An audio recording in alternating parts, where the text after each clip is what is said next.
किसान भाइयों नमस्कार, स्वागत है आपका कृषि समाचारों के आज के इस अंक में। आइए सबसे पहले नजर डालते हैं प्रमुख सुर्खियों पर। केंद्र द्वारा दलहन उत्पादन बढ़ाए जाने की रणनीति तैयार, चीनी उत्पादन बढ़ने से इसकी कीमतों में सुधार के संकेत, जलवायु परिवर्तन से खेती पर संकट के बादल, अब ऑनलाइन नीलामी द्वारा भी किसान बेच सकेंगे कृषि उत्पाद, चीनी मिलों द्वारा किसानों को किया गया 500 करोड़ रुपए का भुगतान। अब कृषि समाचार विस्तार से। दालों की कीमत व महंगाई से परेशान केंद्र सरकार ने दलहन उत्पादन बढ़ाने की रणनीति तैयार की है, जिससे दलहन की लगभग ठप हो चुकी उत्पादकता को बढ़ाने में काफी मदद मिलेगी और किसानों को बेहतर मूल्य मिलेगा, जिसके परिणाम स्वरूप दलहन की खेती का रकबा बढ़ेगा। केंद्र सरकार की इस रणनीति में 3 कारगर उपाय किए जाने की योजना है। दलहन की उत्पादकता, फसल बीमा और न्यूनतम समर्थन मूल्य 3 उपाय शामिल किए गए हैं। दालों की घरेलू आपूर्ति बढ़ाने के लिए दलहन खेती के प्रति किसानों को आकर्षित करने के लिए रणनीति तैयार की गई है। फसल वर्ष 2014-15 में दलहन की पैदावार में 20 लाख टन की गिरावट के चलते दालों की कीमतें 7वें आसमान पर पहुंच गई हैं। देश में पिछले कई दशकों से दलहन की पैदावार 1.7 से 1.8 करोड़ टन के बीच ठहरी हुई है, जबकि खपत में लगातार वृद्धि हो रही है, जिसे पूरा करने के लिए सालाना 30 से 40 लाख टन दालें आयात करनी पड़ती हैं। केंद्र की इस रणनीति के तहत दलहन की उत्पादकता बढ़ाने के साथ किसानों को दलहन फसलों का बीमा करवाने के प्रति जागरूक करना होगा। दलहन फसलों की लागत के हिसाब से न्यूनतम समर्थन मूल्य की घोषणा उचित समय से की जाएगी। सरकार को पूरा भरोसा है कि उसकी इस रणनीति पर अमल से देश दालों के मामले में आत्मनिर्भर हो जाएगा। उत्पादकता में सुधार के लिए उत्तम किस्म के बीज, फसल में लगने वाले रोगों से बचाव के उपाय, खेतों की उर्वरा क्षमता बढ़ाने के लिए खाद और खेत में पर्याप्त नमी बनाए रखने के लिए सिंचाई सुविधा मुहैया कराई जाएगी। चालू पेराई सत्र में चीनी मिलों में पेराई तेज होने से चीनी उत्पादन में बढ़ोतरी हुई है। अब तक लगभग 50 लाख टन से अधिक चीनी का उत्पादन हो चुका है, जो पिछले साल के मुकाबले 5.5 लाख टन अधिक है। देश भर में कुल 440 मिलों में पेराई शुरू हो चुकी है। पिछले साल इस अवधि तक 453 मिलों में पेराई चालू होने के बावजूद चीनी उत्पादन केवल 42 लाख टन ही हो पाया था। निर्यात मांग निकलने से इसकी कीमतों में सुधार की उम्मीद बनने लगी है। प्रदेश में अब तक 119 मिलों में से 104 मिलों में पेराई शुरू हो चुकी है। बढ़ते उत्पादन को देखते हुए घरेलू बाजार में चीनी की कीमतों में तेजी के आसार नहीं हैं, लेकिन निर्यात मांग से मिले राहत महसूस कर रही है। इन्हें उम्मीद है कि आने वाले दिनों में चीनी की कीमतों में सुधार हो जाएगा। जलवायु परिवर्तन से देश में खेती पर गंभीर खतरा मंडरा रहा है। विश्व की बढ़ती जनसंख्या के लिए खाद्यान्न उत्पादन में भारी वृद्धि की आवश्यकता है, जबकि जलवायु परिवर्तन के चलते आने वाले वर्षों में इसमें गिरावट के संकेत मिल रहे हैं। इस गंभीर समस्या का जिक्र करते हुए केंद्रीय कृषि मंत्री ने कहा कि विश्व जलवायु परिवर्तन के दुष्प्रभावों से जूझ रहा है। उन्होंने इस गंभीर समस्या से निपटने और विकास में योगदान देने के लिए कारपोरेट जगत से हाथ बटाने की अपील की। किसानों के सशक्तिकरण के लिए नवीन प्रसार पद्धति विषय पर आयोजित राष्ट्रीय संगोष्ठी के उद्घाटन समारोह में उन्होंने बताया कि वर्ष 2050 तक फसल उत्पादकता में 10 से 20% तक की गिरावट देखने को मिल सकती है। जलवायु परिवर्तन से तापमान बढ़ने की स्थिति में मछली उत्पादन बुरी तरह प्रभावित हो सकता है। इसमें 40% तक की गिरावट आ सकती है। कृषि क्षेत्र का प्रदूषण भी चिंता का विषय है। इसके समाधान के लिए किसानों को जागरूक करने की जरूरत है। प्रदेश में अब किसान अपने कृषि उत्पादों को ऑनलाइन नीलामी के जरिए भी बेच सकेंगे। प्रदेश के सुल्तानपुर जिले की मंडी से इस व्यवस्था का शुभारंभ किया जाएगा। इसके बाद अन्य जिलों में भी इसकी शुरुआत होगी। इस व्यवस्था के लागू हो जाने से किसानों को उनकी उपज का उचित एवं प्रतिस्पर्धात्मक मूल्य प्राप्त हो सकेगा। किसान जब अपनी उपज लेकर मंडी स्थल जाएंगे तो टेस्टिंग लैब द्वारा क्वालिटी परख कर उन्हें गुणवत्ता प्रमाण पत्र दिया जाएगा। गुणवत्ता प्रमाण पत्र तथा अन्य विवरण नीलामी के लिए पोर्टल पर डाला जाएगा। इसके बाद किसी भी मंडी के लाइसेंसी व्यापारियों द्वारा ऑनलाइन बोली लगाई जा सकती है। सबसे अधिक प्राप्त बोली पर यदि किसान सहमत है तो अपना माल बेचने के लिए उक्त दर को सॉफ्टवेयर पर लॉक करा सकते हैं। व्यापारियों को अधिकतम बोली के अनुसार किसान से माल खरीदना और भुगतान करना होगा। भुगतान की व्यवस्था ऑनलाइन व ऑफलाइन दोनों प्रकार से उपलब्ध होगी। यदि किसान लगाई गई बोली से सहमत नहीं है तो वे पोर्टल में उपलब्ध किसी भी वेयरहाउस में अपना माल रखवा सकते हैं। जब भी किसान को उचित लगे तब वे फिर बोली लगवा सकते हैं। प्रदेश के किसानों का निजी चीनी मिल मालिकों पर पेराई सत्र के बकाया गन्ना मूल्य के भुगतान में तेजी दिखाते हुए पिछले कुछ ही दिनों के भीतर प्रदेश की निजी चीनी मिलों ने किसानों को करीब 500 करोड़ रुपए का भुगतान कर दिया है। अब निजी चीनी मिलों पर किसानों का कुल 2100 करोड़ रुपए बकाया रह गया है, जिसका भुगतान भी जल्द से जल्द करवाया जाएगा। प्रदेश सरकार की मदद से चीनी मिलों ने पिछले 4 माह में करीब 5300 करोड़ रुपए की बकाया अदायगी किसानों को की है। आइए अब जानकारी लेते हैं कृषि भौतिकी संभाग के कृषि वैज्ञानिकों द्वारा किसान भाइयों को दी गई सलाह और सुझाव के बारे में। किसान भाइयों, तापमान को ध्यान में रखते हुए पिछेती गेहूं की बुआई अतिशीघ्र पूरी करें। बीज दर 125 किलोग्राम प्रति हेक्टेयर की दर से प्रयोग करें। जिन किसान भाइयों की गेहूं की फसल 20 से 25 दिन की हो गई हो, वे आवश्यकता अनुसार पहले सिंचाई करें तथा सिंचाई के 3 से 4 दिन बाद उर्वरक की दूसरी मात्रा डालें। सरसों की खेती में यदि फसल 30 से 35 दिन की हो गई हो तो पेंटेड बग तथा चेपा कीट की निरंतर निगरानी करते रहें। यदि प्रकोप दिखाई दे तो तुरंत संस्तुत दवाओं का प्रयोग करें। प्याज के तैयार पौध की रोपाई का कार्य प्रारंभ करें। साथ ही यह ध्यान रखें कि रोपाई वाले पौधे 6 सप्ताह से ज्यादा के नहीं होने चाहिए। रोपाई अधिक गहराई में न करें। कतार से कतार की दूरी 15 सेंटीमीटर तथा पौध से पौध की दूरी 10 सेंटीमीटर रखें। हवा में अधिक नमी के कारण आलू तथा टमाटर की खेती में अगेती झुलसा रोग लगने की पूरी संभावना है, अतः फसल की नियमित रूप से निगरानी करते रहें।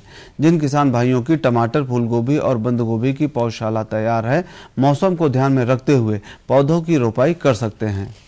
वर्तमान मौसम में गोभी वर्गीय सब्जियों की खेती में पत्ती खाने वाले कीटों की निरंतर निगरानी करते रहें।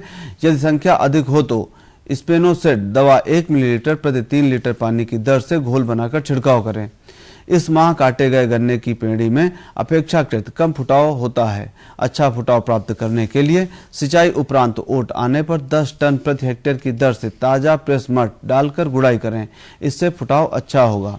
लहसुन की खेती में 100 किलोग्राम यूरिया प्रति हेक्टेयर की दर से टॉप ड्रेसिंग सिंचाई उपरांत करें। मसूर की फसल में आवश्यकता अनुसार एक सिंचाई फूल आने से पूर्व तथा दूसरी सिंचाई फली बनते समय करें। आम के बागों में गुम्मा बौर की रोकथाम के लिए नई बौर कलिकाओं को तोड़ दें। आइए अब जानकारी लेते हैं कृषि उत्पादों के ताजा मंडी भावों की।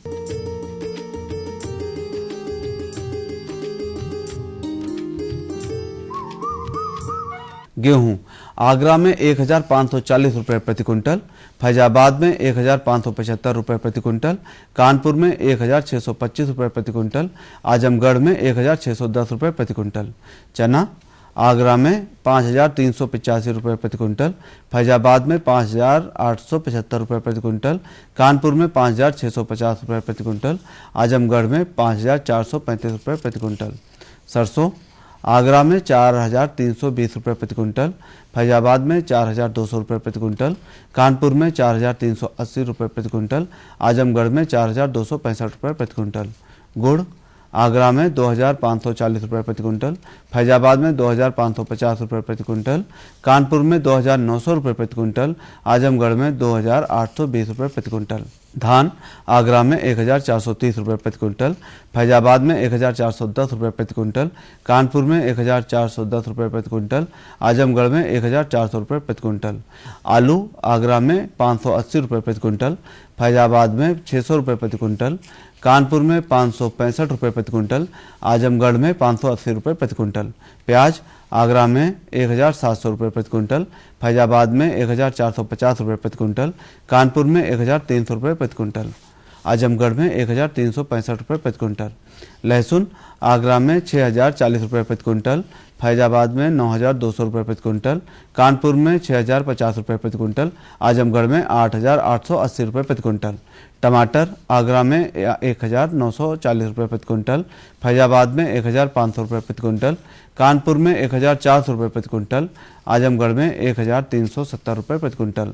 सेब आगरा में 4300 रुपए प्रति क्विंटल, फैजाबाद में 5600 रुपए प्रति क्विंटल, कानपुर में 6480 रुपए प्रति क्विंटल, आजमगढ़ में 5550 रुपए प्रति क्विंटल।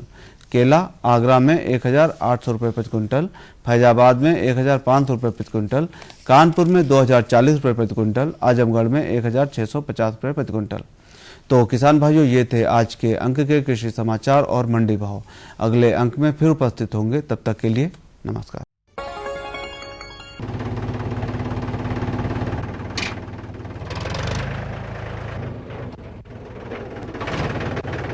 अरे हरकू वाह, बीज, कीटनाशक और आज खाद भी। अरे इतना खर्चा कहाँ से? अरे खर्च की चिंता किसे है, मेरे पास है ये किसान क्रेडिट कार्ड। कार्ड? अरे बैंकों द्वारा जारी इस कार्ड से किसान उसकी सीमा तक की रकम कभी भी बैंक से निकलवा सकता है और खेती बाड़ी की सामग्री कभी भी खरीद सकता है। तो हरकू भैया एक कार्ड मेरे लिए भी। किसान क्रेडिट कार्ड के लिए नजदीकी बैंक से संपर्क करें और पाएं ढेर सारे लाभ। खुशबू की फुहार में, स्वाद की बहार में, तरक्की की तानों में, खिलती मुस्कानों में, हरे भरे पौधों में, बड़े बड़े सौदों में, मधुर भिनभिनाहट में, खुशियों की आहट में, एनएचएम बागवानी मिशन, हमारी चाहत, आपकी मुस्कुराहट।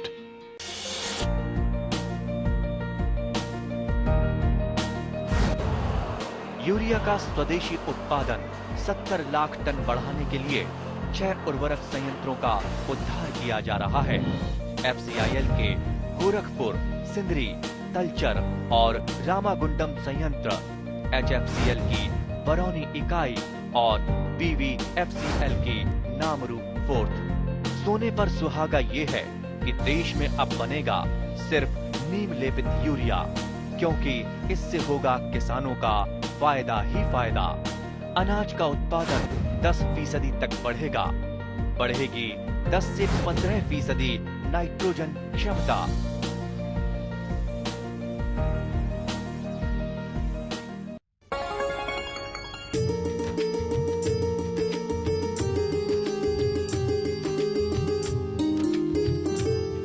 किसान भाइयों नमस्कार। कृषि समाचार और मंडी भाव के बाद आपका फिर से स्वागत है आपके अपने कार्यक्रम कृषि दर्शन में। दर्शकों, हमारे कार्यक्रम कृषि दर्शन से लाभ सिर्फ उत्तर प्रदेश के किसान ही नहीं लेते, पूरे भारत के किसान लाभान्वित होते हैं। और यही परिचय है जो हमारे साथ आज स्टूडियो में बैठे हुए हैं जगन्नाथ पटेल, जो खंडवा मध्य प्रदेश से आए हुए हैं। ये एक ऐसे किसान हैं जिनको हमारे कार्यक्रम दूरदर्शन के पत्रों के संग चित्रहार के रंग में के भाग्यशाली विजेता भी हैं और इनको दूरदर्शन की तरफ से पुरस्कार भी दिया गया है। तो मैं एक बार फिर से स्वागत करता हूं पटेल जी का। पटेल जी, आपका स्वागत है हमारे कार्यक्रम कृषि दर्शन में। धन्यवाद। पटेल जी, पत्रों के संग चित्रहार के रंग के आप भाग्यशाली विजेता हैं और वहां से सीधे कृषि दर्शन। क्या आप एक प्रगतिशील किसान भी हैं? क्या वैज्ञानिक दृष्टि से अच्छी खेती भी करते हैं? वैसे मैं बताऊं कि मैं एक किसान हूं और मेरी शिक्षा भी एमकॉम तक की है जी। मेरा उद्देश्य था कि अच्छी शिक्षा करके, अच्छी पढ़ाई करके, मतलब अच्छी नई तकनीकी से अच्छे उत्पादन ले सकूं। और मैं आपके जो लखनऊ दूरदर्शन के जो प्रोग्राम है पत्रों के संग चित्रहार के रंग में भाग्यशाली दर्शक के रूप में सिलेक्ट हुआ हूं। इसके लिए मैं लखनऊ दूरदर्शन की पूरी टीम को धन्यवाद देता हूं। साथ ही साथ कृषि दर्शन, लखनऊ दूरदर्शन जो होता है वो हमारे लिए एक आईने के समान होता है। जिस प्रकार हम अपना चेहरा आईने में देखते हैं और अपने चेहरे को निखारते हैं, ठीक उसी प्रकार हम अपने खेती रूपी चेहरे को इस कृषि दर्शन को देखकर खेती रूपी चेहरे को निखारते हैं और नई अच्छा से अच्छा उत्पादन हम लेते हैं। जी पटेल जी, आपने हमारे कृषि दर्शन परिवार को धन्यवाद दिया।